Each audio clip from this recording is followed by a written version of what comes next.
If the image of God in your mind is this wise, powerful man sitting on a throne, then that comes from El. That was originally a Canaanite god. And Baal was the dynamic storm god for them, and he was known for rain and fertility. Now, Asherah was the powerful mother goddess, and she was El's consort. You could check out my full deep dive on the history of angels and demons to learn more about that. But this is where it gets really interesting, because even though the later biblical texts draw a hard line, early on there was a lot of overlap between Yahweh and these other gods.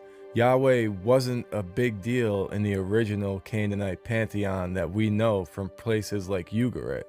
In Ugarit, they have texts that show the details of their myths and their rituals, and there's no evidence of Yahweh at all in the older depictions. So this whole absence from the core Canaanite pantheon is even more evidence of Yahweh's non-Canaanite and likely southern origin. But as the Israelites lived along these people, Yahweh started to pick up traits from those other gods.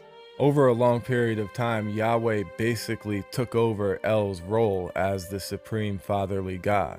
You could see El's characteristics and titles start to get applied directly to Yahweh in the Israelite texts. And for Baal, Yahweh pretty much stepped into that storm god's shoes